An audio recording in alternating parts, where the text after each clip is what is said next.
जब एक क्षण मात्र की शिव पुराण कानों में जाती है तो भगवान शंकर के धाम में हम उनके सखा, हम उनके पुत्र, हम उनके परिवार बनकर, उनके मित्र बनकर रहने लगते हैं।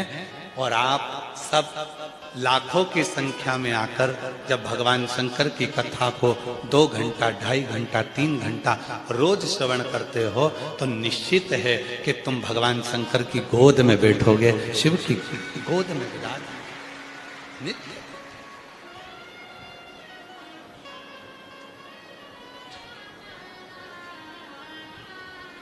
वो याद करो,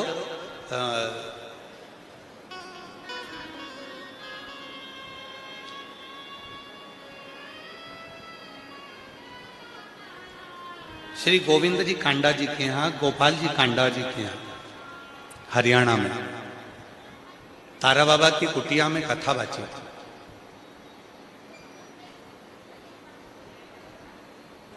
पहले नंबर की जो कथा थी, 2 कथा हुई वहां। तो पहले नंबर की जो कथा थी उसमें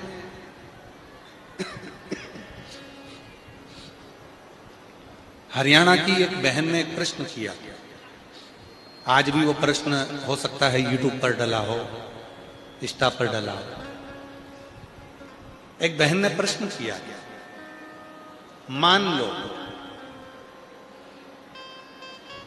मेरा पति मंदिर नहीं जाता, शिवालय नहीं जाता, मेरा पति शंकर को नहीं मानता, राम को नहीं मानता, कृष्ण को नहीं मानता,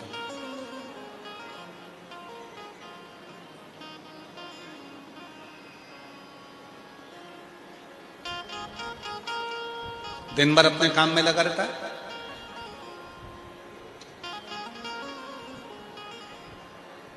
मेरी मुक्ति हो जाएगी, मैं शिव पुराण सुन ली तो पार्वती जी की सहेली बन जाऊंगी, कैलाश पहुंच जाऊंगी, उसका क्या होगा? वो वाली बात होगी, तेरा क्या होगा रे कालिया, उसका क्या होगा? वो ना कथा सुनता है, ना ईश्वर को मानता है, ना भजन करता है, ना कहीं सत्संग में जाता है, तो उसका होगा क्या? तो कितना सुंदर उस समय पर भी हमने उत्तर दिया था। आज फिर कहते हैं कि हमने उस बहन से कहा, बहन जब तू मंदिर से आती है, मंदिर में बैठकर तू जल चढ़ाती है, तेरे शरीर में मंदिर की रज लग जाती है, धूल लग जाती है, मिट्टी लग जाती है।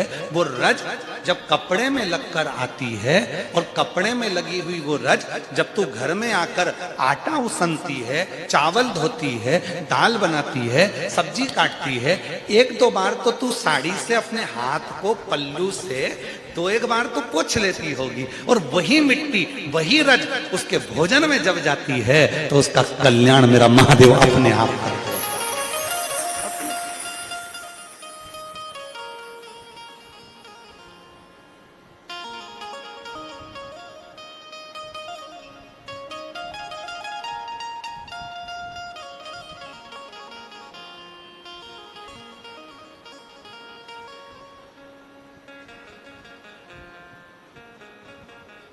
तुम फूल बनो तो मैं कलियां बनूं, तुम फूल बनो तो मैं कलियां बनूं, खुशबू में मिलेंगे ओ खुशबू में मिलेंगे ओ, तेरे संग में रहूंगी ओ, तुम चंदा बनो तो मैं तारे बनूं, तुम चंदा बनो तो मैं तारे बनूं, तुम चंदा बनो तो मैं तारे बनूं, तुम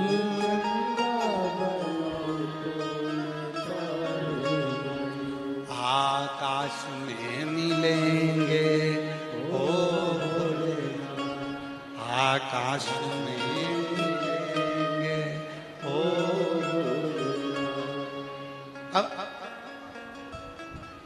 अब अपने लिए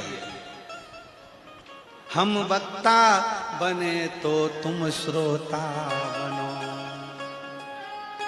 फिर कहां मिलेंगे, किस जगह पर? ये मत सोचना कि सियोर वाला बाबा तुमको तेल दी छोड़ देगा।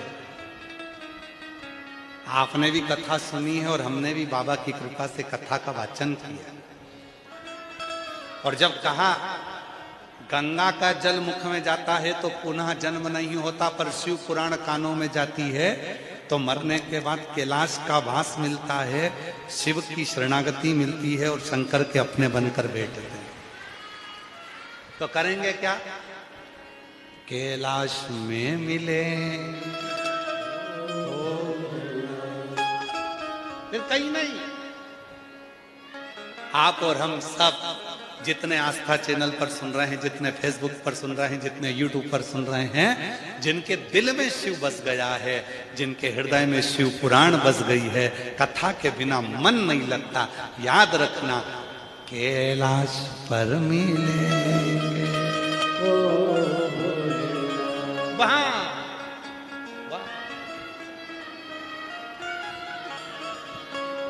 आज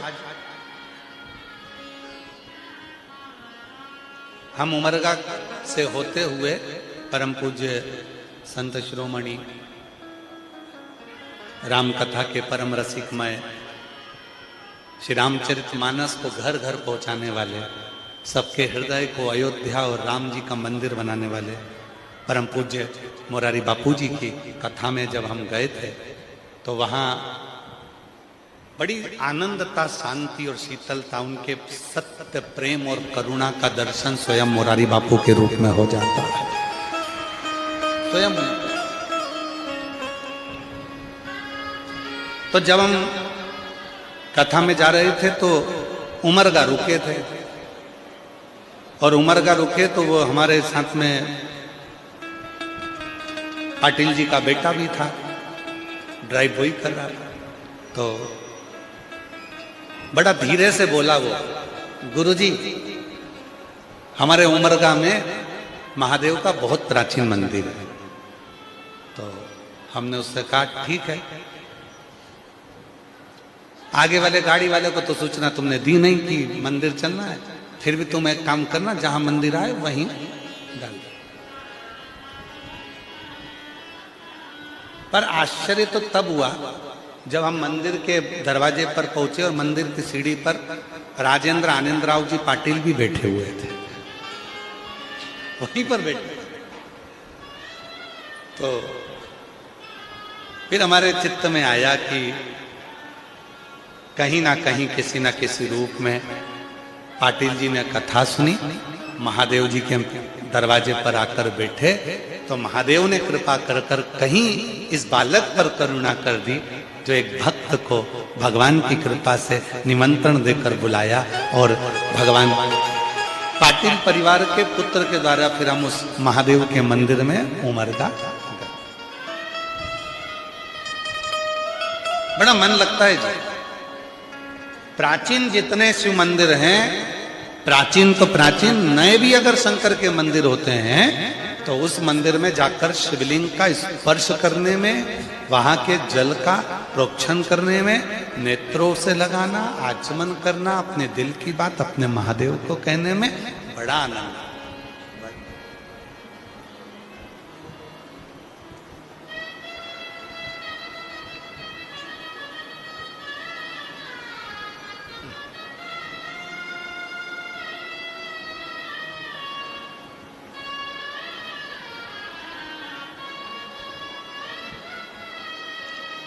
अब वहां पर 3 मंदिर थे। कौन कौन गया? उमरगा महादेव मंदिर। एक ही मंदिर में कितने मंदिर हैं? बोलो बोलो, जम के बोलो। 3 मंदिर।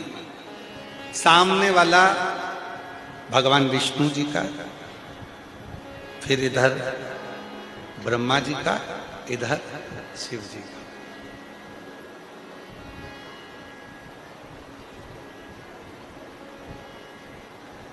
सब मंदिर देखे, सब मंदिर में हमने दर्शन किए, पर एक बात समझ में आई।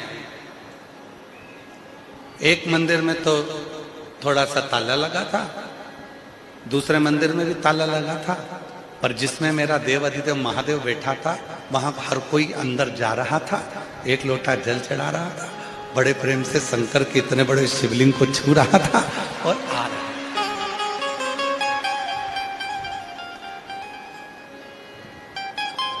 तब दर्शन करने में समझ आया कि चांदी का वहां पर रखा था इसलिए ताला लगा।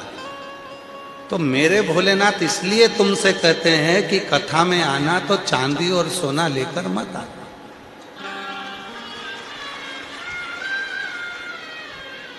जैसे मैं बैठा हूं, क्या चोर के ले जाएगा?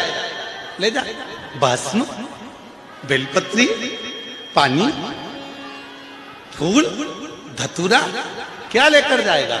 अड़भंग बैठा है। मेरे भगवान विष्णु के बैकुंठ में 7 दरवाजे हैं, ब्रह्मलोक में 9 दरवाजे हैं, इंद्रलोक में 22 दरवाजे हैं, अन्य अन्य लोकों में इतने इतने दरवाजे हैं। केवल एक मेरे देव अधिदेव महादेव का कैलाश ऐसा है जिसमें कोई दरवाजा नहीं है। अलमस्त होकर बैठा, अलमस्त। किसी ने पूछा तुम दरवाजे नहीं लगवाते? हुआ एक बार लक्ष्मी जी ने भी भगवान विष्णु के सामने जिद पकड़ ली, मैं तुम्हारे साथ घूमने जाऊंगी। भगवान बोले इतनी जिद क्यों कर रही? मैं रोज देखती हूँ शाम का समय होता है, प्रदोष काल होता है और शंकर भगवान अपनी पार्वती को घुमाने ले जाते हैं, तुम मेरे को आज तक कहीं लेकर नहीं गए, मुझे लेकर चलो। ऐसा होता है, संगत देखकर रंगत बदल जाती है। कई कई मेरी जीजियां पड़ोसन को जब बार बार शॉपिंग मॉल में जाता देखती हैं, अपने पति के साथ बाइक पे घूमता हुआ देखती हैं, सिर पे पल्लू मल्लू लेके वो अपने पति के कंधे पर हाथ रख के स्माइल देती हुई पूरा पोत पुता के जब वो निकलती है तो उसको देखकर मन में आता है मैं भी इनके साथ जाऊंगी। मतलब संगत का रंगत हुआ ना, तो उसके मन में आया कि मुझे भी जाना है, मुझे भी जाना है। तो पार्वती जी के देखकर कि शिव जी के साथ पार्वती जी रोज चल देती हैं, प्रदोष काल हुआ, प्रदोष का समय हुआ और चल दिया। और भगवान उसी समय पर मन में आया, उसी समय विचार आया कि बाबा रोज जाते तो मुझे भी जाना है। अब लक्ष्मी जी ने भगवान विष्णु से कहा कि तुम मुझे घुमाने लेके चलो। भगवान विष्णु कहने लगे चल हो जा तैयार। लक्ष्मी जी तैयार होने गई, तैयार होकर दरवाजा बंद करा, खिड़की बंद करी, फिर दरवाजा बंद करा, फिर खिड़की बंद करी, फिर दरवाजा बंद करा, फिर खिड़की बंद करी, फिर दरवाजा बंद करा, फिर खिड़की बंद करी। सब दूर से बंद कर कर लक्ष्मी जी जब आई तो रात हो गई। इतने में भगवान के सामने आकर इतना अंधेरा, इस अंधेरे में घूमने जाएंगे? भगवान बोले तू ही लेट आई। लक्ष्मी जी ने भगवान विष्णु से कहा प्रभु ये बताओ कि मुझे दरवाजे बंद करने में इतनी देरी हो गई और शंकर भगवान तो रोज रोज पार्वती को घुमाने ले जाते हैं, उनके यहाँ दरवाजे बंद नहीं करते क्या? इतने में भोलेनाथ जी की बात आई तो भगवान विष्णु ने कहा दरवाजे होए तो बंद करे, दरवाजे ही नहीं है। लक्ष्मी जी बोली दरवाजे ही नहीं है। नहीं तो घर का सामान कोई चोर चुरा के ले जाए तो?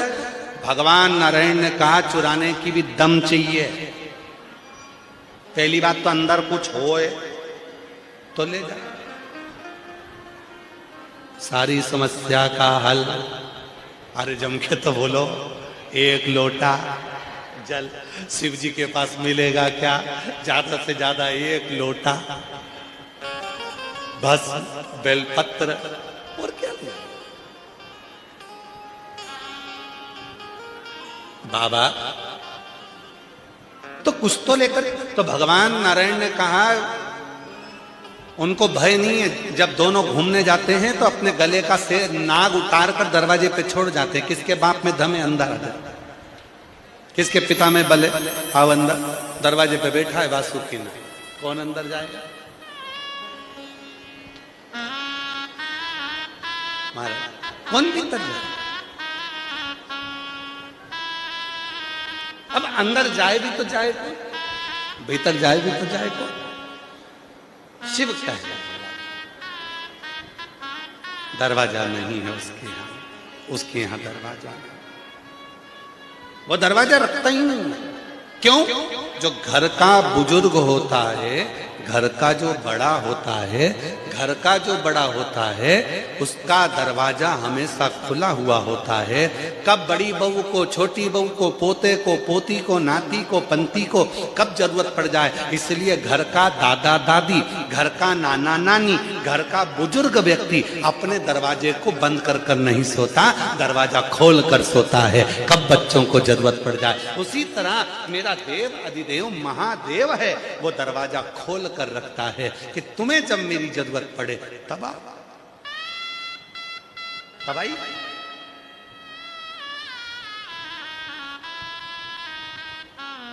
अब कल का प्रश्न,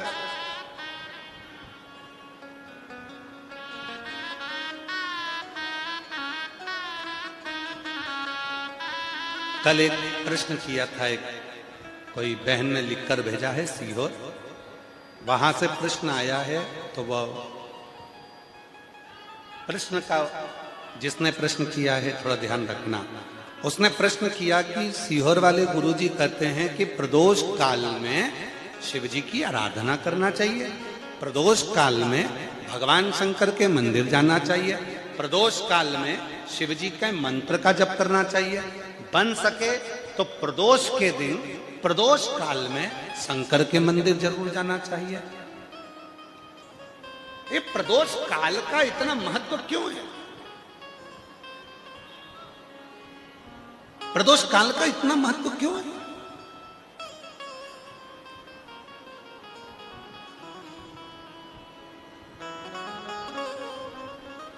देखो, हम तो कहते हैं कि तुम रोज मंदिर जाओ, बोलो बोलो, बोलते कि नहीं बोलते? रोज मंदिर जाओ एक लोटा जल चढ़ाने के लिए। तो आप मंदिर जाने को इतना प्रेषित क्यों करते हो? मंदिर जाओ, एक लोटा जल, सारी समस्या का हल, मंदिर में जाओ, अपने घर के पास के मंदिर में जाओ, रोज मंदिर में जाओ, अपने घर के पास के मंदिर में जाओ, एक लोटा जल चढ़ाने जाओ। तो तुम इतना प्रेशर क्यों करते हो? कारण क्या? तो उनके लिए हमारा उत्तर केवल एक है, रोज प्रतिदिन जब तुम मंदिर में जल चढ़ाने जाओगे, और रोज का नियम है, शिव महापुराण में, स्कंद पुराण में, लिंग पुराण में, नर्मदा पुराण में, कुर्म पुराण में, मत्स्य पुराण में वर्णन आता है कि प्रतिदिन भगवान शंकर अपनी पार्वती के साथ में मंदिर से निकलकर भ्रमण को जाते हैं। जो मंदिर हमारे नजदीक में होता है उस मंदिर में से निकलकर भगवान शंकर रोज अपनी पार्वती के साथ भ्रमण को निकलते हैं। अब तुम्हारा इधर से आना हो रहा है, उधर से उनका आना हो रहा है,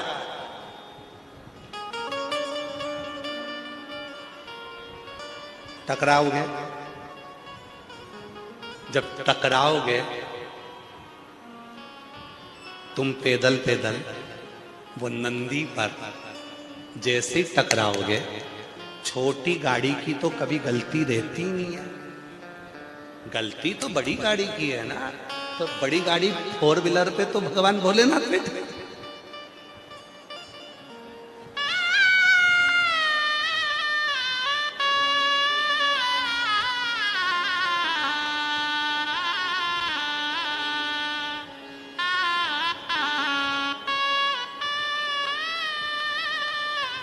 कभी तो टकराओगे, कभी तो आमना सामना होगा। रोज मंदिर जाओगे, रोज जल चढ़ाने जाओगे, एक दिन तो मेरे महादेव से टकराओगे। जब टकराओगे उसी दिन तुम्हारा कल्याण हो जाए। जब टकरा